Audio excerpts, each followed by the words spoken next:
Good morning, everybody. If you've just joined, I'm Paul Fury, and I can see that there's a fantastic group in the room. So thank you for giving up your first part of your Friday morning. Of course, the smart money has gone abroad, taking their children out of school and gone off for the week, for the half-term week. But anyway, the really smart people actually stayed behind, enjoyed the rain, and have joined the webinar this morning. You might see, if you've been a regular attendee at these things, that we're in a different place. We've had a studio built, and along with the rest of the office, and so we're not quite ready. You can see the panelling's a bit dodgy here. That's all got to go up on the walls, and there's a whole load of bits and pieces to happen. But anyway, we've got this brand new facility, which is absolutely delightful, and that means that you know we can't get invaded by external noises like passing lorries and roadworks and fire engines and so on, as was the case before. So anyway, welcome, and I'm looking forward to this morning. It's a topic which is very close to my heart, although I spend most of my time denying that I'm a coach at all. It is something of an obsession. I spend a great deal of my time doing it, and I can't understand why it doesn't get used more. So that's what really this morning's all about. A particular shout out this morning for Simona. Thank you very much indeed for joining us for the first time. That's absolutely wonderful. I've already shouted out some of the people who have been once or twice and who we know well. John W., great to see you as well. So, well, we're pretty much on the dot of 9:30, or give or take a couple of minutes, so we might as well get cracking. For the most part, coaching is seen as something which is a distinctly separate part of leadership or managing. And I think part of the problem is that we have, in trying to professionalize it, we've rather overcomplicated the matter. And we've added techniques, and you can go to school for coaching, and you get qualifications and all that sort of thing. So there's an amount of overcomplication, and some of it is necessary. Coaching it as a way of learning or as a way of passing on knowledge is quite complicated when you get down to it. But there is a tremendous amount people can do without a single coaching qualification. And my particular point today, which I'm going to ram home, is it can be done on a daily basis. You don't have to make a big deal of it. And so that's the main thrust of what I'm saying. I'm going to be looking at the sort of the macro picture, and I'm going to go through very briefly 3 situations where coaching can be used, and also the micro stuff. I want to take you inside the black box of my own personal coaching ways, which I don't know if I've developed them, because there are so many other coaches out there. There might be some people doing exactly the same thing. For me, I'm supervised. I have a guy on my team, very fortunately, or I'm possibly on his team, I don't know, a guy called David Lane, Professor David Lane, who is one of the sort of eminent psychologists of our time, certainly at the applied end of things. And he looks after me, and I talk over my approach with him. So it's a very stable thing. I've been doing pretty much the same thing for a number of years with very few tweaks. My aim today, as always with people who know us well, is to promote simplicity, to provoke some thought, and above all else, to provoke experimentation. And that's really what we're about today. Getting you to do something different as a result of this webinar. If you just think something different, that's fantastic. But my dream is that you actually go and play with it. Okay, so I'm going to get rid of the camera now so that you can see what's on the screen without having to deal with my picture as well. And we'll get cracking on the material. So if you think about our working environment these days, it might not quite match what we were told on Tomorrow's World when I was growing up, and some of you are old enough to have grown up more or less the same sort of time as a kid in the 70s with me. We were told that we wouldn't be turning up to the office, and we'd just be generally, living around gadgets and a huge amount of leisure time. Well, that's kind of true, except, well, we do work from home, but I don't notice any more leisure time. In fact, most people would tell you that there's a heck of a lot less of it. But one thing, or a number of things, have changed. There is a hell of a lot fewer levels of management. People expect more autonomy. We might lump those people into, rather unpleasantly, I think, and unfairly, into the tribe which we now call millennials. And there's a need for speed. This is so boring now to talk about it. It's such a cliche, but stuff does move fast. Cycles of change are much shorter. Big things happen very fast. There are fewer of us to do those things. And apparently there's less and less room for error, although that's one thing I would dispute more than anything. One thing that I've noticed as an external facing into companies is that there's a heck of a lot less admin support. There's HR departments are tiny compared to what they used to be. So necessarily, there are more of us, or there are fewer of us, making bigger and bigger organizational decisions. And leaders, and this is particularly, whether you're a leader of a team yourself or you're working with leaders, the message I want to particularly get through today is that leaders need more than ever to be careful, to be very wise about how they use their time whilst growing their teams. And that would seem to be a conflict of interest, but hopefully I will explain that that is quite the reverse. So the options now are, well, there are a couple of options really, and I work with people of both persuasions. Option one is do it myself and become very time poor and give myself the risk of ulcers. Well, option two, actually, now I think about it, is hire the best, splash out with the money, and try and hire and retain the best people.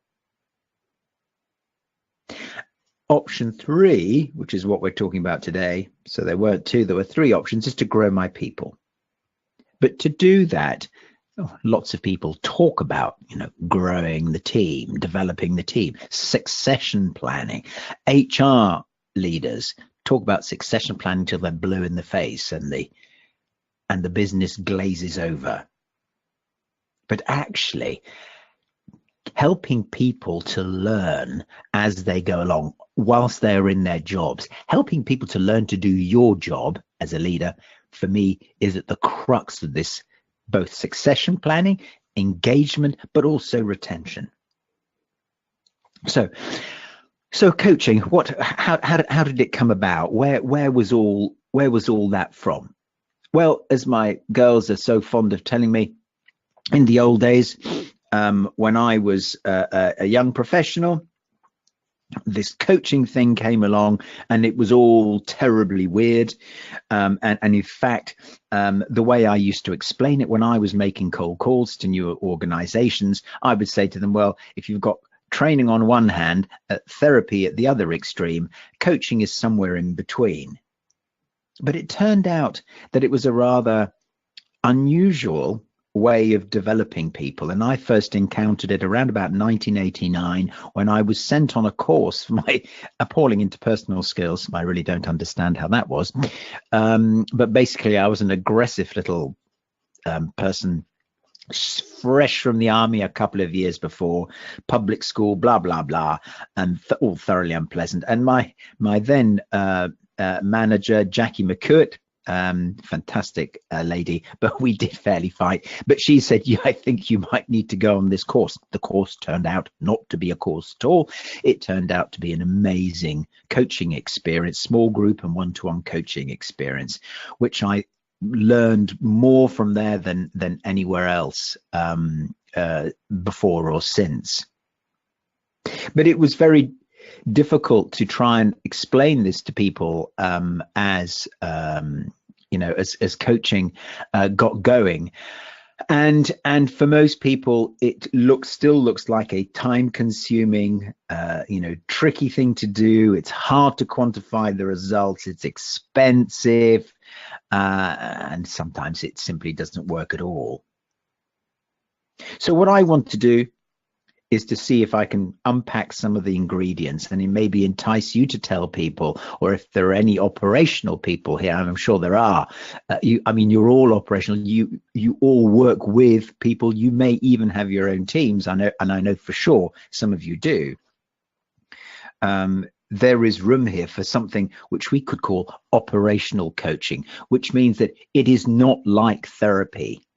It does not have to take hours. It's in fact rather a scruffy process, and yet it yields really consistent results when people get used to being coached. It's quick, but it can be profoundly instructive.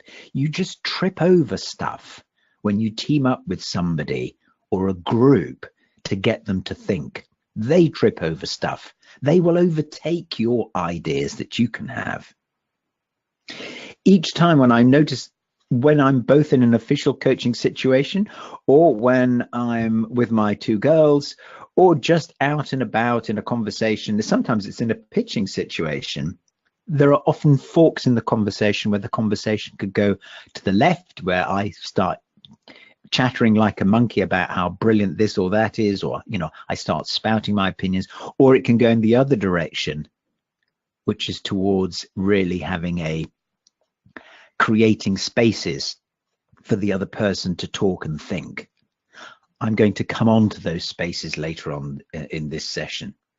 So I'm going to look at the macro picture, some applications, and at the micro as well, and maybe helping you and helping other people that you talk to recognize these situations and to do something profoundly different.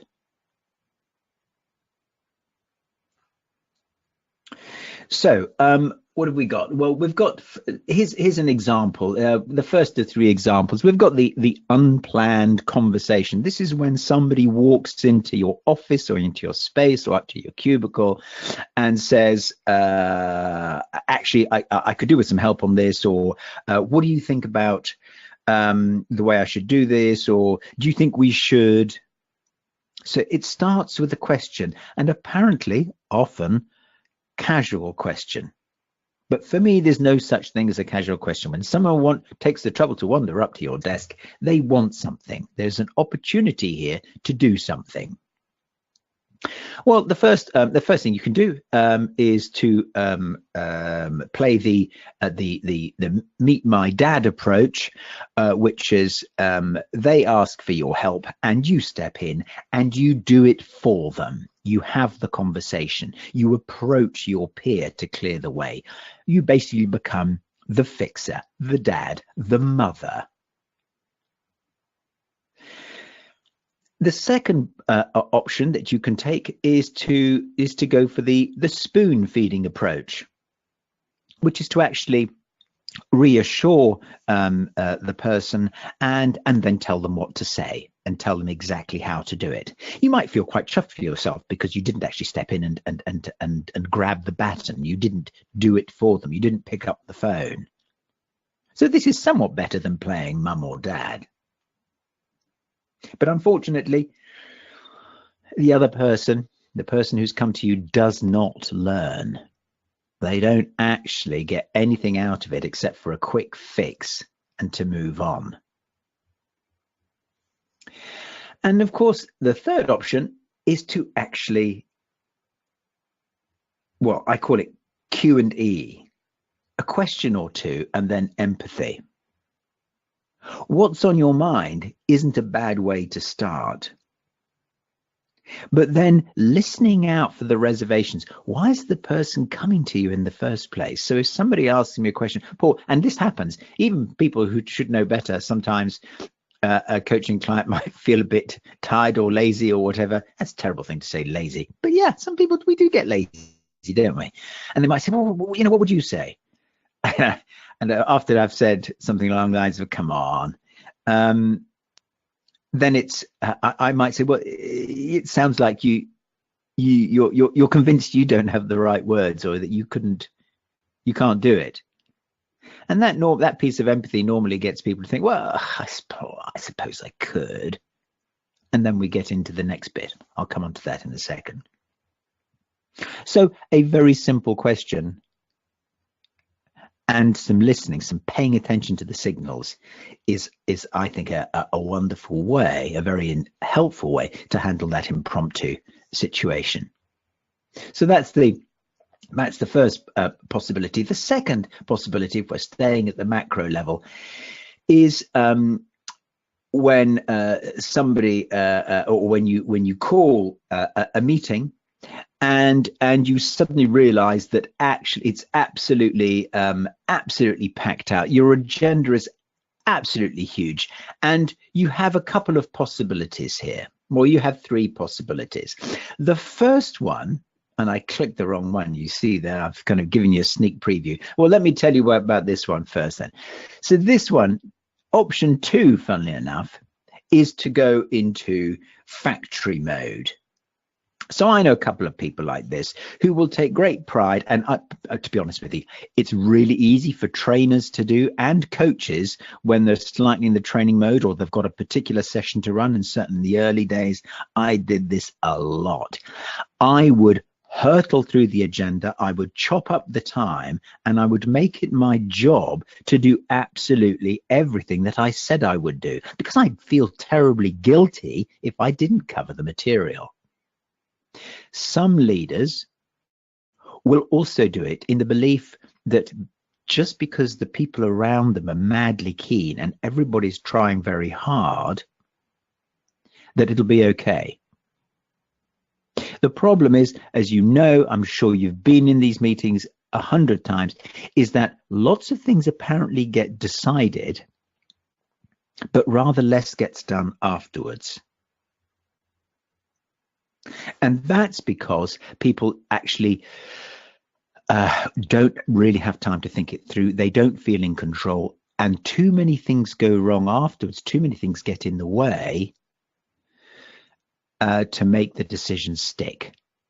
So getting through the material isn't working. Sort of forcing it through just because that's what has to be done doesn't work. Option 1, which I was going to tell you, is actually to take charge and push hard. You make your suggestions first on each point, and then the leader, me, you, then will try to persuade everybody that that's exactly what they should do, on the basis that there's just no time to do anything more than that. Option 3 is actually to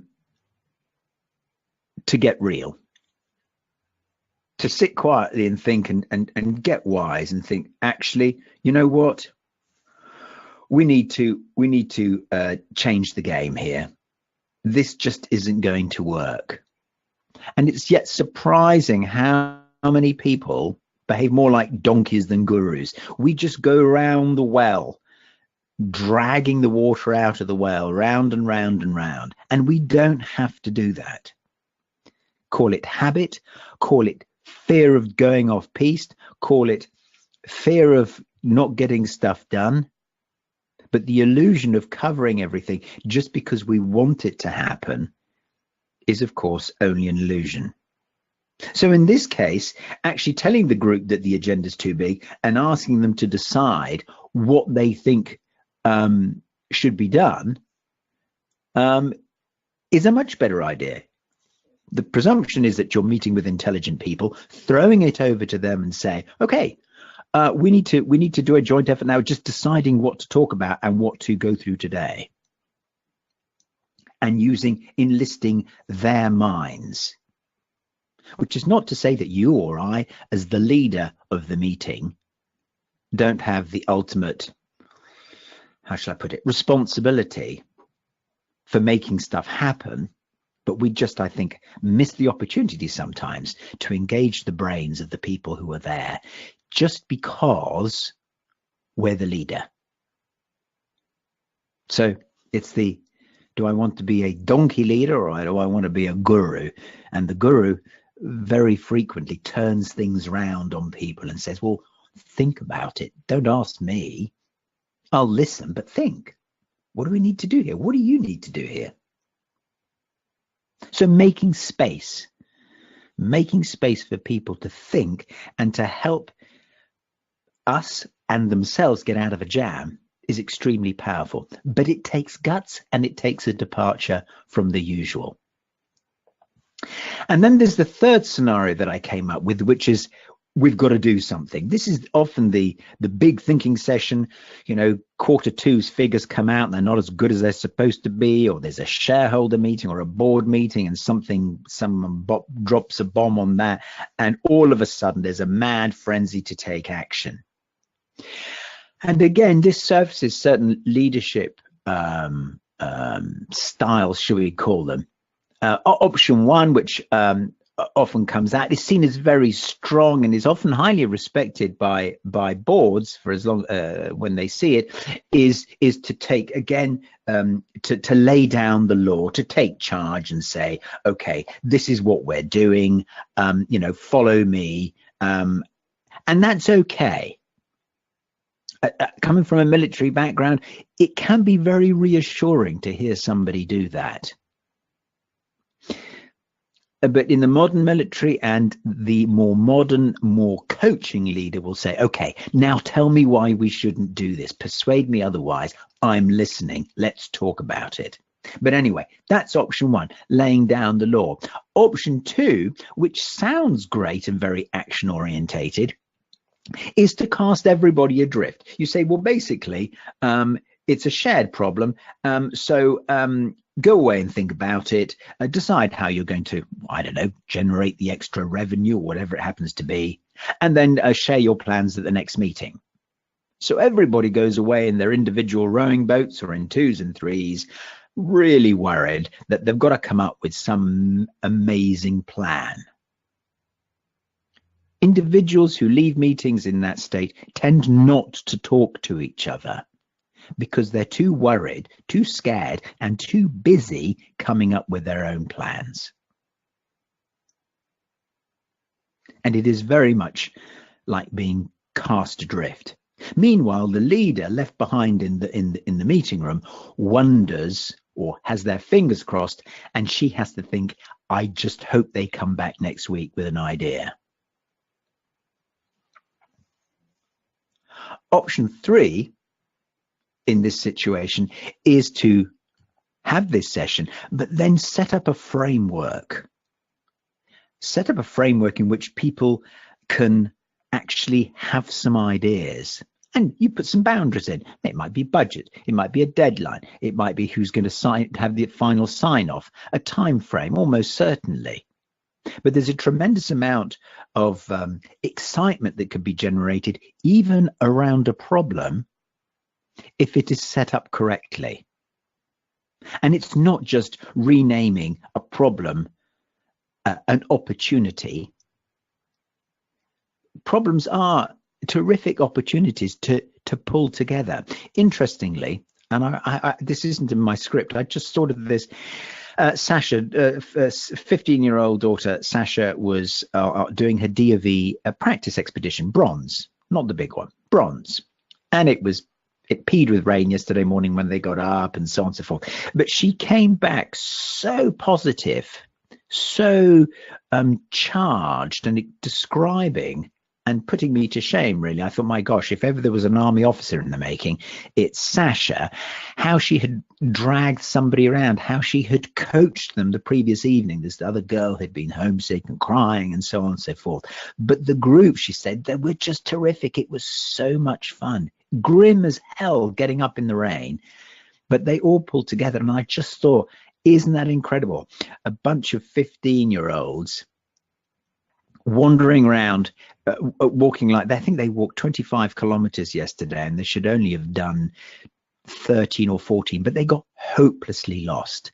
But the interesting thing here is that Sasha, she said she was getting bored until it went wrong, and then there was something to do. And I just think that's a really interesting parallel. Maybe our teams get a bit bored. They get a bit bored because the leaders keep everything, keep all the juicy, the interesting stuff to themselves, and the teams go stale. So in all these situations, and they're only approximations, you will have your own versions, and some of this stuff maybe won't apply in your organization because maybe you say, well, it just doesn't work like that where we are. But what you will all have in common, what we all have in common is decision points. And these decision points present themselves thick and fast, and there's lots of them. There's lots of places in a conversation in a day where we can take one direction or another, and I alluded to this earlier on. And actually switching our approach literally is as quick as a train in real time going over some points. Does it go straight ahead? Does it go to the right? And here are three things that I particularly look out for when I am in that mode, when I am looking out for opportunities to not lead from the front, even though I am having a strong effect on how the conversation is done. The first thing I look out for is when somebody asks me a question. I ask myself, is that my question to answer? Is that the most interesting thing that could happen here? Often the answer is a resounding no. I know what I'm going to say. I've been there. I've been doing this thing called coaching and being a psychologist for almost 30 years. And there is a huge, peace and some excitement and pride from knowing that there aren't that many things that I haven't heard about. But it is about the most dull and ill-informed thing that I can do to answer the question. And every week, somebody comes up with an answer, even when I thought I had a brilliant one, and they come up with an answer and I think, oh my God, that's so much simpler, more elegant, more suitable, more them. I also look out for the urge to use force. When I'm particularly enthusiastic, and I'm being very personal here, when I'm working with Nigel and Chris and Tony, the three people in the team, I often will get very keen on something. And in fact, this also, I'm thinking now, applies to when Nicola and I are going through a decision process. My immediate tendency, my default setting that I grew up with and became very good at and was nurtured in the army was just to go for it. Just to tell everybody what's happening and push my idea through, A, because I got the personality to do it, and B, because I think it's such a brilliant idea. But actually, at this point, I think, no, this is the very point, no pun intended, where I should actually turn it over to the other person or the other people. Because ultimately, I can't push them nearly as hard as they can. The third thing I'm looking out for is the need to pull together.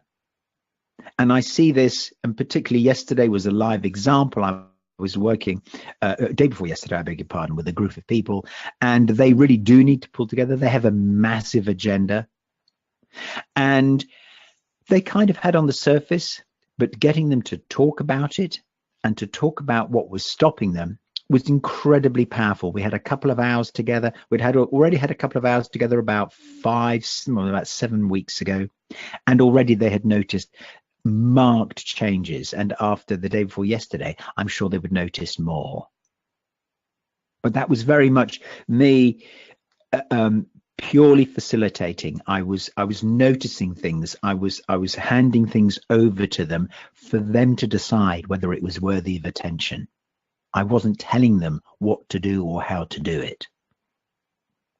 Okay, so let me get on to the micro picture, which I think is the really where the interesting stuff is.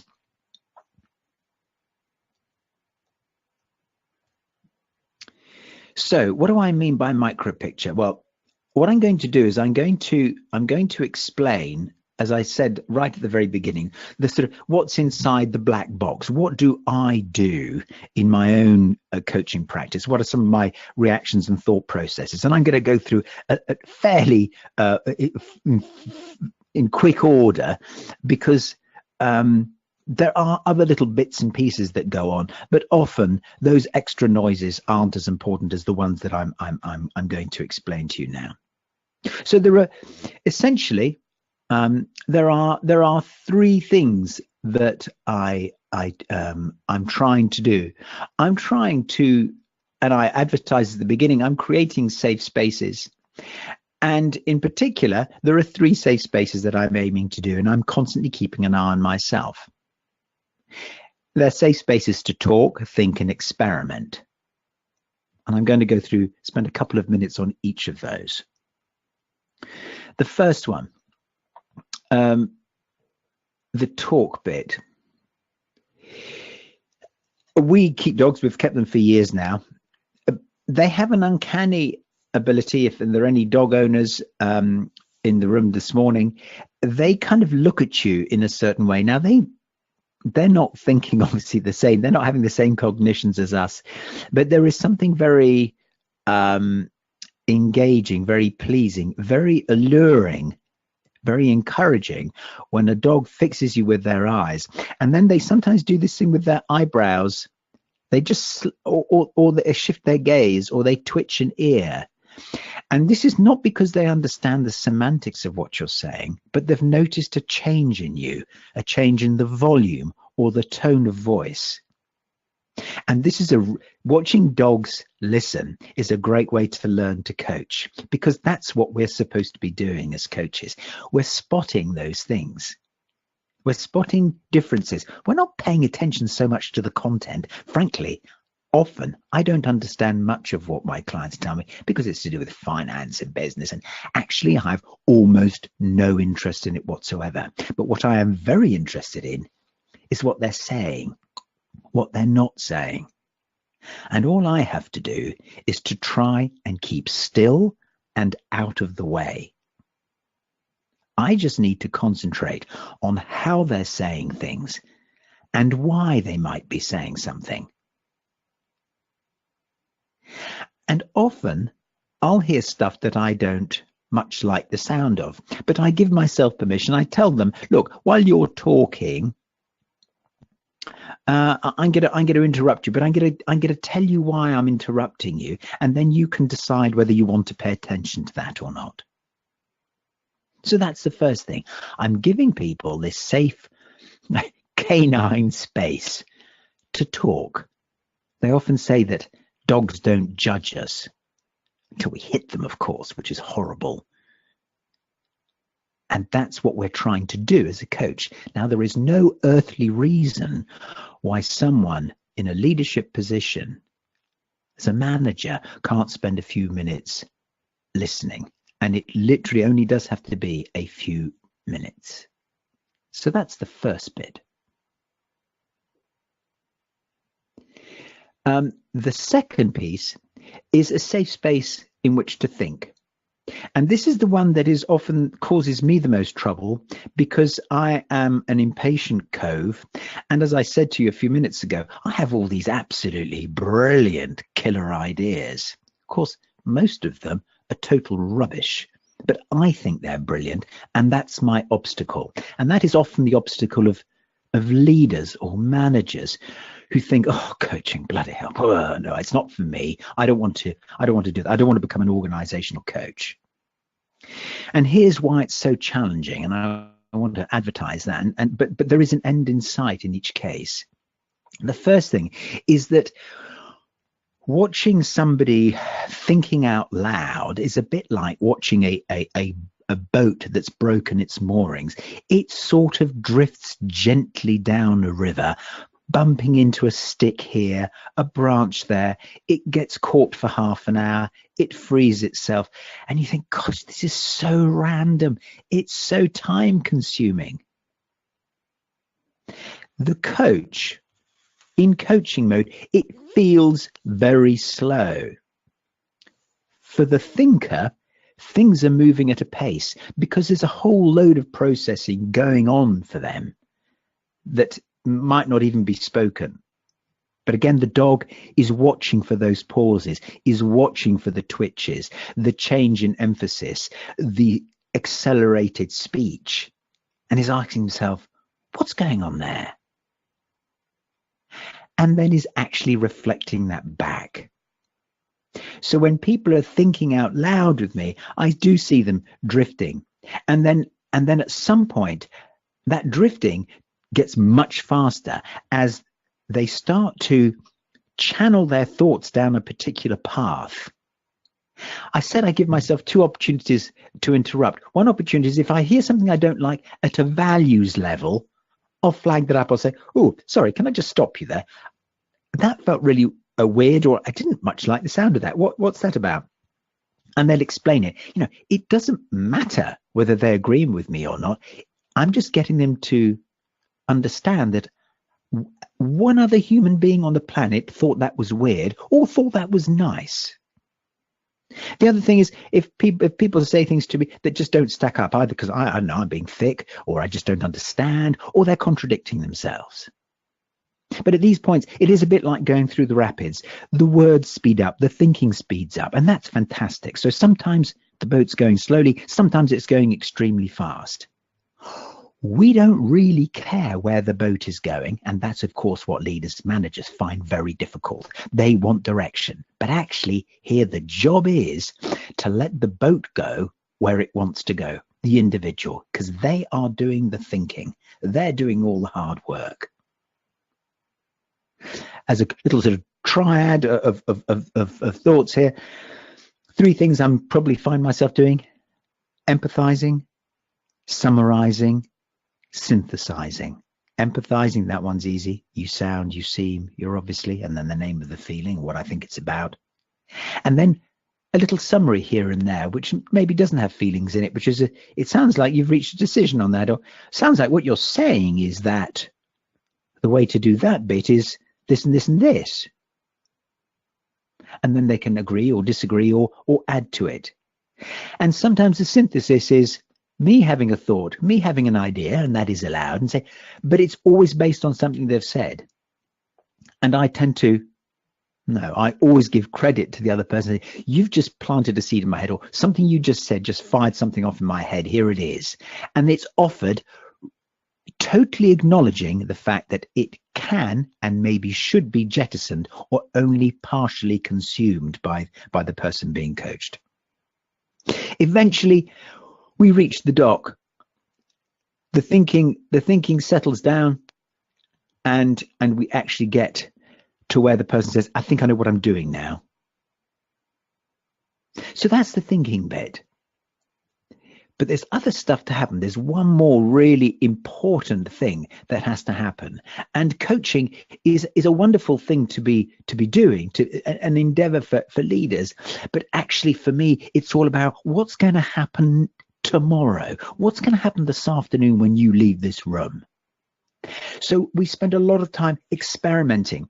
As a kid, one of the most wonderful ways to spend a rainy Saturday or afternoon was to make little models, little what are called dioramas, where you have little figures, a little piece of reality where you can transport yourself. Now, of course, all my dioramas were to do with war because that's what boys are like. But there was something about miniaturizing life and imagining myself into it. And that's what there's the opportunity to do, is to get somebody to think about, what is it actually going to be like when I say that? What will it sound like?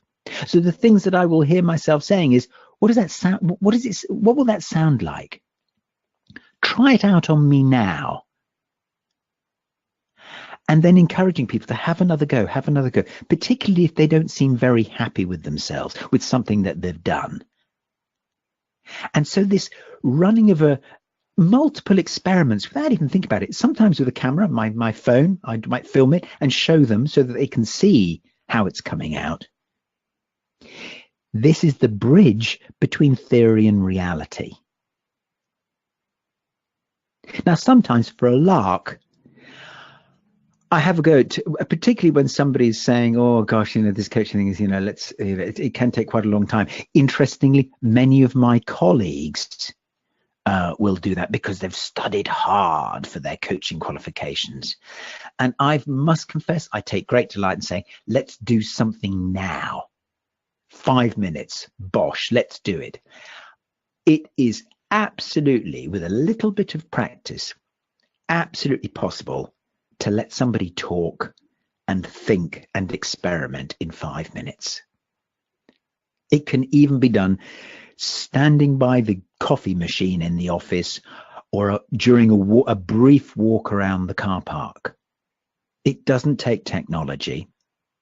It just takes some awareness and spotting those splits in the track where you could go straight ahead or you can turn left and listen or empathize. Okay, that's what I had for you this morning. Be really interested to hear if you've got any questions. I've got one question already in front of me. Let me just switch off these other bits and pieces here. So yeah, if you go to your Q&A pane in your little console there, and you might find there we are. Yeah, there's a place where you can type. There's a box underneath, and you just type your question, and I will do my very best to answer you. I have one here that's as I said, I've already got. Let me just make sure that everybody is. Yeah, I've got the Q&A pane released. I think it's a suggestion for me. That's very nice. I think you should make a self-help audio recording like Tony Robbins does. Blah. Sorry about that. It's a tick I have when I hear that name. No, he's very, very good, actually. I think he makes very good ice cream, or is that somebody else? I can't remember. Then we can listen on our ways to work. Any plans? Actually, yes. Sarah, kidding aside, yes, I do have plans. We're going to do some podcasts. Time has absolutely got the better of us this year. It has been a fantastic but fiendishly busy year. But yes, Sarah, good one. And by the way, lovely to see you this morning. Wonderful.